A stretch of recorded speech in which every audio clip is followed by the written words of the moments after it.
कहानी की शुरुआत होती है करीब 2 लाख साल पहले, जब धरती अभी भी बर्फ और जंगलों के बीच सांस ले रही थी। उसी समय अफ्रीका के मैदानों में एक नई प्रजाति जन्मी। शुरुआत में उनका जीवन बेहद कठिन था। उनके पास न घर था, न ही कोई भाषा। बस छोटे छोटे समूहों में रहकर वे शिकार करते और हर दिन बस जीवित रहने की जंग लड़ते। आज भी इथियोपिया और केन्या की पुरानी चट्टानों से मिले फॉसिल हमें उसी पहले इंसान की कहानी सुनाते हैं, जिसने नेचर को समझने की पहली कोशिश की थी। लेकिन हजारों साल बाद धरती ने करवट ली। जंगल सूखने लगे, नदियां रास्ता भूल गईं और भोजन की तलाश मुश्किल हो गई। तब जिंदा रहने की जिद ने उन्हें एक साहसी फैसला लेने पर मजबूर किया, एक नई दुनिया की खोज। यहीं से शुरू हुआ इंसान का सबसे लंबा और महान सफर। आज से लगभग 70,000 साल पहले कुछ हजार लोगों का एक छोटा सा समूह अफ्रीका से बाहर निकला। उन्होंने लाल सागर पार किया और अरब के रास्ते एशिया की ओर बढ़ चले। वैज्ञानिक इसे out of Africa migration theory कहते हैं, लेकिन यह कोई किताबी सिद्धांत नहीं, बल्कि एक सच्चाई है जो आज भी हमारी नसों में दौड़ते खून में छिपी है। 2019 में हुई डीएनए की आधुनिक खोजें बताती हैं कि हम भारतीय उन्हीं महान यात्रियों के वंशज हैं। हजारों किलोमीटर का सफर तय करने के बाद करीब 65,000 साल पहले उनके पहले कदम भारत की उपजाऊ धरती पर पड़े। यह जमीन उनके लिए किसी वरदान से कम नहीं थी। उन्होंने नर्मदा जैसी नदियों के किनारे अपना पहला घर बनाया। भीमबेटका की गुफाओं की दीवारों पर उन्होंने अपने जीवन के रंग उकेरे, शिकार करते हुए, नाचते हुए, जश्न मनाते हुए। उनके बनाए पत्थर के औजार आज भी हमें उस दौर की याद दिलाते हैं जब भारत में इंसान ने पहली बार बसना सीखा। वे अब इस धरती के मालिक थे, शिकार करने में माहिर, नेचर के हर रहस्य से वाकिफ। तो फिर ऐसा क्या हुआ कि इन माहिर शिकारियों को घूमना छोड़कर एक जगह टिकने की जरूरत पड़ गई? उन्होंने धरती को जोतना और बीज बोना क्यों शुरू किया? और कौन था इतिहास का वो पहला किसान जिसने आज से 9,000 साल पहले मेहरगढ़ की जमीन पर खेती की नींव रखी? चलिए इन सभी सवालों के जवाब पाने के लिए गहराई में उतरते हैं। अब इंसान भारत के लगभग हर कोने में फैल चुका था। दक्षिण के नीलगिरी पर्वतों से लेकर उत्तर की कश्मीर घाटी तक हर जगह छोटे समुदायों ने ठिकाने बनाए। यहाँ की धरती ने उन्हें सिखाया कैसे मौसम के साथ तालमेल बिठाना है, कौन सी मिट्टी उपजाऊ है, कौन से जानवर भरोसेमंद है। धीरे धीरे यही लोग भारत के पहले परमानेंट समूहों में बदले, जो आगे चलकर सिविलाइजेशन की नींव बने। समय बीतने के साथ धरती में हुआ बड़ा परिवर्तन वह पहले जैसे नहीं रहा था। आज से करीब 12,000 साल पहले हजारों सालों से जमी बर्फ की चादर पिघलने लगी। यह हिमयुग का अंत था। पहाड़ों से नई नदियां फूट पड़ीं, सूखी घाटियों में हरियाली लौट आई और पूरी दुनिया एक नए जीवन के लिए तैयार हो रही थी। यह वो पल था जब नेचर ने इंसान को एक सुनहरा मौका दिया। वैज्ञानिक इसे कहते हैं होलोसीन वार्मिंग, लेकिन हमारे पूर्वजों के लिए इसका मतलब कुछ और था। उन्होंने पहली बार महसूस किया कि अब मौसम मनमौजी नहीं रहा। हर साल एक तय समय पर बारिश होती, सूरज चमकता और सर्दियां दस्तक देती। इसी स्थिरता ने उनके मन में एक नया सवाल पैदा किया। अगर हर साल मौसम एक जैसा ही रहता है, तो क्या हमें हमेशा भटकने की जरूरत है? इस बदलाव का सबसे बड़ा तोहफा भारत की जमीन को मिला। हिमालय की बर्फ पिघलकर नदियों की शक्ल में बही और अपने साथ लाई बेशकीमती मिट्टी, जिसने सिंधु और गंगा के मैदानों को दुनिया की सबसे उपजाऊ धरती बना दिया। आर्कियोलॉजिकल रिसर्च बताते हैं कि भारत में ऐसे पौधे जैसे जंगली गेहूं और धान के प्रारंभिक रूप यहीं सबसे पहले फैले। अब इंसान ने देखना शुरू किया कैसे हर साल वही पौधे उसी जगह फिर से उगाते हैं, और यहीं से उसने सीखा धरती को दोहराना भी सिखाया जा सकता है। अब इंसान हर मौसम में शिकार के लिए भागने की बजाय नदी के किनारे रुकने लगा। वो जानता था कि यहाँ पानी है, फल है और जंगली अनाज भी। शुरुआत में यह सिर्फ कुछ हफ्तों का ठहराव था, लेकिन धीरे धीरे यह आदत बन गई। टेम्पररी झोपड़ियां अब परमानेंट घरों में बदलने लगीं। भीमबेटका और बेलन घाटी जैसी जगहों पर मिले पत्थर के औजार और राख से भरे चूल्हे इसी कहानी के सबूत हैं। वे बताते हैं कि इंसान अब एक जगह टिककर जीना सीख रहा था। धीरे धीरे मनुष्य ने यह समझ लिया कि अगर वो नदियों के पास रहेगा तो न सिर्फ शिकार और मछली पकड़ सकेगा, बल्कि उन्हीं जंगली पौधों से अगले मौसम की तैयारी भी कर सकेगा। अब इंसान ने भटकना नहीं, ठहरना सीख लिया था, और यही ठहराव आने वाले युग की सबसे बड़ी क्रांति का आधार बना, खेती। लेकिन भाई, एक सवाल यहीं से उठता है, जब इंसान ने एक जगह रहना शुरू किया तो क्या उसने जमीन के मिजाज को समझना भी शुरू कर दिया था? उसे यह ज्ञान कैसे मिला कि किस मिट्टी में कौन सा बीज उगेगा? क्या यह कोई एक दिन में हुआ चमत्कार था, या इसके पीछे हजारों साल का पेशेंस और परीक्षण छिपा था? इन सभी सवालों का जवाब हमें उस जगह की मिट्टी देती है जहां भारत में पहली बार किसी ने बीज बोकर फसल उगाई, मेहरगढ़। तो अब चलते हैं इतिहास के पहले खेत की ओर। अभी तक हमने देखा कि कैसे हिमयुग के बाद धरती बदलने लगी थी, नदियां फैलीं, मिट्टी उपजाऊ हुई और इंसान ने एक जगह टिकना सीखा। लेकिन कहानी यही नहीं रुकती, क्योंकि अब इंसान एक जगह रुकने ने उसके अंदर एक नई जिज्ञासा को जन्म दिया। उसने देखा, पौधे हर साल मिट्टी से खुद उगते हैं, फिर मर जाते हैं, और फिर अगले मौसम में वहीं से नए अंकुर निकल आते हैं। उसे लगा, धरती के अंदर कोई रहस्य छिपा है। यही जिज्ञासा अब इतिहास की सबसे बड़ी खोज में बदलने वाली थी। आज से लगभग 9000 साल पहले भारतीय उपमहाद्वीप के उत्तर पश्चिम में एक छोटा सा बस्ती क्षेत्र था, मेहरगढ़। आज यह इलाका पाकिस्तान के बलूचिस्तान में है, लेकिन तब यह सबसे उपजाऊ मैदानों में से एक था, जहां पहाड़ों से आने वाली नदियां धरती को सींचती थीं। साल था 1974। इनका नेतृत्व French archaeological mission to Pakistan के अंतर्गत जीन फ्रांसवा जारेगे और उनकी पत्नी कैथरीन जारेगे के निर्देशन में खुदाई की जा रही थी। बलूचिस्तान की सूखी, धूल भरी घाटी, जहां दिन में तापमान 45 डिग्री तक पहुंच जाता, उनका उद्देश्य था किसी पुराने गांव के निशान ढूंढना। दिन सामान्य था, लेकिन दोपहर होते होते एक मजदूर का औजार किसी कठोर चीज से टकराया। पहले तो सबको लगा शायद कोई पत्थर होगा। मिट्टी हटाई गई तो नीचे कुछ दिखाई दिया, कुछ अजीब सा जो नेचुरल नहीं लग रहा था। वो था मिट्टी से बना एक छोटा सा घर का हिस्सा।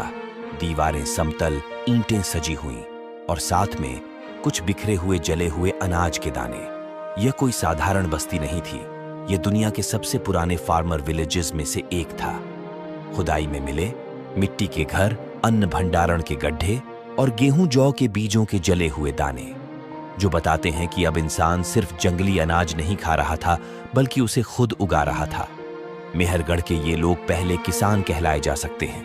उन्होंने जंगली गेहूं और जौ को धीरे धीरे चयन करके सिलेक्टिव ब्रीडिंग किया, यानी ऐसी किस्मों में बदला जो ज्यादा उपज देती थीं। रेडियो कार्बन डेटिंग से पता चलता है कि मेहरगढ़ के अनाज की किस्में आयरेनियन फर्टाइल क्रेसेंट क्षेत्र के अनाजों से जुड़ी हुई थीं।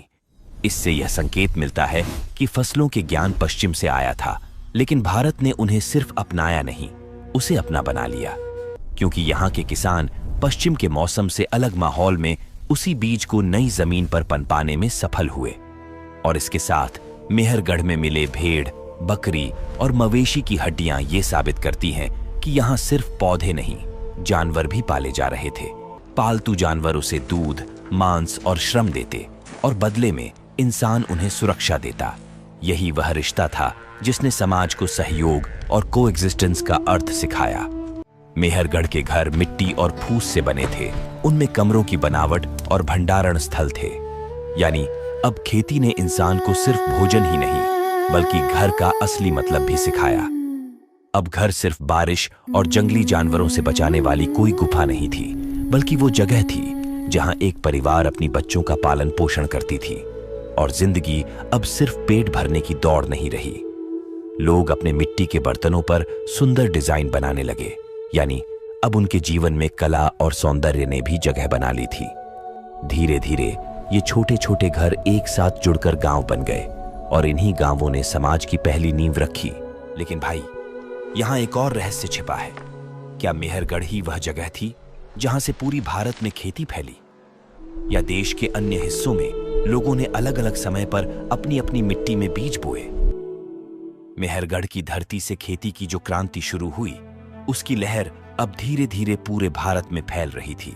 करीब 6500 ईसा पूर्व आज के उत्तर प्रदेश की बेलन घाटी में लोगों ने पहली बार धान के पौधे को उगते देखा। नदी हर बरसात में बाढ़ लाती और जब पानी उतर जाता तो पीछे बची गीली मिट्टी में छोटे छोटे हरे अंकुर दिखाई देते। शायद किसी ने उन बीजों को हाथ में लिया होगा, देखा होगा कि ये उसी जगह से उगे जहां वो गिरे थे। और यहीं से इंसान ने सीखा धरती पर फसलों को उगाया जा सकता है। वहीं से भारत के सबसे पुराने धान के दाने मिले, जले हुए लेकिन साफ पहचाने जा सकने वाले। उनकी कार्बन डेटिंग ने इतिहास को चौंका दिया, क्योंकि यह था दुनिया का सबसे पुराना चावल। समय बीता और खेती अब गंगा की घाटियों से पूर्व की ओर बढ़ने लगी। बिहार का चिरांद, गंगा के किनारे बसा एक प्राचीन स्थल, जहां खुदाई में मिले पत्थर के औजार, मिट्टी के बर्तन और अन्न भंडारण के गड्ढे इंसान के संगठित जीवन का पहला प्रमाण बने। यहाँ लोग धान, जौ, दालें और कंदमूल उगाते थे। मिट्टी उपजाऊ थी, नदियां पास थीं और यहाँ के लोग मौसम को देखकर फसल चक्र बदलना भी जानते थे। यानी अब खेती केवल भोजन जुटाने का साधन नहीं रही, अब भविष्य के लिए अनाज को संग्रह करने की सपना देखने लगे। भारत के उत्तर में जहां सर्दियां कठोर थीं और जमीन पर बर्फ जमती थी, वहां भी इंसान ने खेती का रास्ता खोज लिया। अब यह कहानी पहुंचती है ऊंचे पहाड़ों और बर्फीली हवाओं के बीच बसे कश्मीर में। यहां बुर्जहोम नाम की एक जगह पर लोगों ने खेती करने का एक अनोखा तरीका खोज निकाला था। कड़कड़ाती ठंड से बचने के लिए वे जमीन के नीचे गड्ढे बनाकर अपने घर तैयार करते थे। ये घर न सिर्फ उन्हें गर्म रखते, बल्कि उनकी फसलों को भी सुरक्षित रखते थे। यहाँ की मिट्टी से मिले गेहूं और जौ के दाने और पत्थर की बनी हंसियां इस बात का सबूत हैं कि खेती का ज्ञान अब सिर्फ मैदानों तक सीमित नहीं था। इंसान ने इसे कश्मीर की ठंडी जलवायु के हिसाब से भी ढाल लिया था।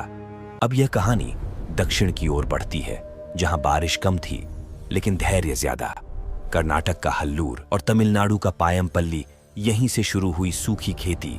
यहाँ के किसानों ने सीखा कि अगर मिट्टी में पानी कम भी हो तो भी कुछ पौधे, बाजरा, तिल, अरहर कठोर मौसम में उग सकते हैं। यह भारतीय खेती का अगला बड़ा कदम था। अब हर क्षेत्र के लिए एक खास फसल चुनी जा रही थी। तो क्या फसल उगाने की शुरुआत सबसे पहले भारत में हुई थी? जवाब है नहीं। ये कहानी शुरू होती है एक और धरती से, जिसे इतिहास की किताबों में फर्टाइल क्रेसेंट कहा जाता है। यह आज के इराक, सीरिया और जॉर्डन का इलाका था, जहां इंसान ने पहली बार गेहूं और जौ के जंगली पौधों को अपनी जमीन पर उगाना सीखा। यदि आपने इस मेरे मेसोपोटामिया वाले वीडियो देखे होंगे तो आप इससे अवगत होंगे कि दुनिया की पहली नगर यहां विकसित हुआ था। यरीको जैसे दुनिया के सबसे पुराने शहरों में अनाज को भविष्य के लिए बचाने वाले गड्ढे मिले हैं। खेती का यह क्रांतिकारी विचार इसी जमीन पर जन्मा और फिर एक लहर की तरह धीरे धीरे पूरब की ओर यानी भारत तक पहुंचा। डीएनए की मॉडर्न खोजें बताती हैं कि मेहरगढ़ में उगे गेहूं और जौ के बीज पश्चिम से आए इन्हीं बीजों के रिश्तेदार थे। लेकिन भारत के किसानों ने सिर्फ नकल नहीं की, उन्होंने इन बीजों को अपनी मिट्टी, अपने मौसम और अपनी समझ से एक नया रूप दिया। भारत के समानांतर चीन की यांगत्जी और पीली नदी घाटियों में लोगों ने धान और बाजरा उगाना शुरू किया। यहां मिले प्राचीन धान के रिमेन्स भारत की बेलन घाटी के धान से मिलते हैं। यानी दोनों जगह खेती एक साथ लेकिन अलग अलग शुरू हुई। धरती के दूसरी तरफ, जहां के लोगों ने भारत या चीन का नाम तक नहीं सुना था, एक और जादू हो रहा था। मेक्सिको के किसानों ने एक जंगली घास को हजारों साल की मेहनत से उस मक्के में बदल दिया जिसे आज हम सब खाते हैं। और इसके समानांतर दक्षिण अमेरिका के ठंडे और ऊंचे एंडीज पर्वतों पर, जहां खेती करना लगभग नामुमकिन लगता था, लोगों ने एक और रास्ता निकाला। उन्होंने आलू और किनुआ जैसी फसलें उगाईं, जो बर्फीली हवाओं और कम पानी में भी जिंदा रह सकती थीं। जब फसलें उगने लगीं, तो एक नई चुनौती सामने आई। इस अनाज को सुरक्षित कैसे रखा जाए, भविष्य के लिए कैसे बचाया जाए। आज से लगभग 10,000 साल पहले नवपाषाण युग, नियोलिथिक एज में एक क्रांतिकारी बदलाव आया। इंसान ने अपने पत्थर के औजारों का इस्तेमाल जमीन जोतने के लिए करना शुरू कर दिया और इसी एक कदम ने खेती की दुनिया हमेशा के लिए बदल दी। उत्तर प्रदेश की बेलन घाटी से लेकर कर्नाटक के ब्रह्मगिरि तक जमीन की खुदाई में पॉलिश किए हुए पत्थर के शानदार औजार मिले हैं। ये पहले के औजारों से कहीं ज्यादा तेज, मजबूत और काम के थे। इनसे जंगल साफ किए जाते, खेत तैयार होते। जैसे जैसे फसल की पैदावार बढ़ी, एक नई चुनौती दरवाजे पर खड़ी थी। इतने सारे अनाज को बारिश, नमी और जानवरों से इसी जरूरत ने एक नए इन्वेंशन को जन्म दिया, मिट्टी के बर्तन और भंडारण के लिए बने गड्ढे। मेहरगढ़ से लेकर बिहार के चिरान तक मिले मिट्टी के बर्तन और अनाज रखने के गोदाम इस बात का सबूत है कि इंसान ने अब भविष्य के लिए सोचना शुरू कर दिया था। मेहरगढ़ और कच्छ क्षेत्र जैसी जगहों पर आर्कियोलॉजिस्ट्स को धागा काटने के औजार मिले हैं, जो इस बात का सबूत है कि इंसान ने कपास और ऊन से कपड़े बनाना सीख लिया था। धीरे धीरे धरती और इंसान एक दूसरे के साथी बन गए थे। हर सुबह जब सूरज उगता तो उसकी सुनहरी किरणें खेतों पर पड़ती और हवा में बहती थी नई फसल की खुशबू। शाम को जब सूरज ढलता तो गांव के लोग एक जगह इकट्ठा होते। कोई बीते मौसम की बातें करता, कोई अगले साल की फसल का अनुमान लगाता और कोई बस शांति से बैठकर आसमान के तारों को देखता, जहां से शायद उनके देवता उन्हें देखते होंगे। धीरे धीरे लोगों के बीच भरोसा बढ़ने लगा। अब वे सिर्फ अपने परिवार तक सीमित नहीं रहे, उन्होंने पास के गांवों से मेलजोल शुरू किया। कभी कोई दूर से आने वाला अनजान यात्री आता, जिसके पास मिट्टी की अलग बनावट होती या धातु के औजार जो उन्होंने पहले कभी नहीं देखे थे। वो लोग हैरानी से पूछते, ये कहां से लाए? और उस क्षण कुछ नया जन्म लेता था, जिज्ञासा। यही जिज्ञासा धीरे धीरे बनी जरूरत और जरूरत से संपर्क। लोगों ने सोचना शुरू किया, अगर हम दूसरों से कुछ सीख सकते हैं तो क्या हम कुछ दे भी सकते हैं? मेहरगढ़ के खेतों में अब हर घर के भंडार भरे थे, लेकिन सबके पास एक जैसी चीजें नहीं थीं। किसी के पास गेहूं का ढेर था तो कोई अच्छे मिट्टी के बर्तन बनाता था और किसी के पास ऊन या तांबे के औजार थे। तभी इंसान के मन में एक सरल लेकिन क्रांतिकारी विचार आया, अगर मैं अपना थोड़ा अनाज तुम्हें दूं और बदले में तुम मुझे एक बर्तन दे दो तो दोनों का काम बन जाएगा। यही दुनिया का पहला व्यापार था। आर्कियोलॉजिस्ट को मेहरगढ़ और बुरझोम की खुदाई में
नहीं था। यह दो सभ्यताओं के बीच विश्वास का पहला पुल था।